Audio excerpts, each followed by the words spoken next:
దూర ప్రాంతాల నుంచి కళాశాలలకు వచ్చే పేద విద్యార్థినులను ఆదుకోవాలనే ఉద్దేశంతో కడప జిల్లా పరిషత్ జూనియర్ మహిళా కళాశాలలో ఇంటర్ చదువుతున్న 10 మంది విద్యార్థినులకు విజయవాడ డీఎస్పీ బంగారాజు సైకిళ్లు పంపిణీ చేశారు. మండల కేంద్రం కరప గ్రామంలోని నక్క సత్యనారాయణమూర్తి జిల్లా పరిషత్ ఉన్నత పాఠశాలలో బుధవారం జరిగిన కార్యక్రమంలో ఆయన తల్లి ఉడత అచ్చయ్యమ్మ గారి జ్ఞాపకార్థం ఈ సైకిల్ అందించారు. ఈ సందర్భంగా బంగారాజు మాట్లాడుతూ, నేను కూడా ఇదే పాఠశాలలో చదివి నేడు ఈ స్థాయికి చేరుకున్నానన్నారు.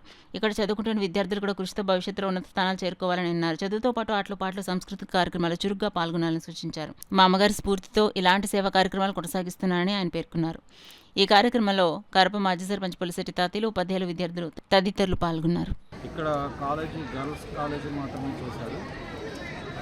గర్ల్స్ కొంతమంది చుట్టుపక్కల 2-3 కిలోమీటర్ల దూరం నుంచి రావడం కష్టంగా ఉంటుంది. వాళ్ళకి బస్ కానీ ఆటో కానీ ఒక్కోసారి సౌకర్యం లేక కాలేజీకి నడిచి రావడం వల్ల లేట్ అవుతుందని చెప్పారు.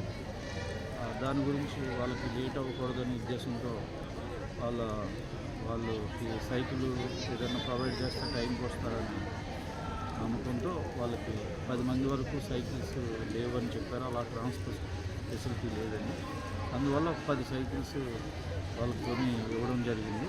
వీళ్ళంతా అంటే మోస్ట్ ప్రాబబ్లీ వీళ్ళ పేరెంట్స్ వీళ్ళంతా కూడా మా ఫ్రెండ్స్ తెలిసిన వాళ్ళే ఉంటారు. ఎందుకంటే ఈ స్కూల్లోనే మా ఫ్యామిలీ మెంబర్స్ 5 కూడా చదివారు. కాబట్టి ఈ కార్యక్రమం బాగా నిర్వర్తించిన ప్రిన్సిపల్ గారికి, మిగతా టీచర్స్కి, గ్రామ పెద్దలకు అందరికీ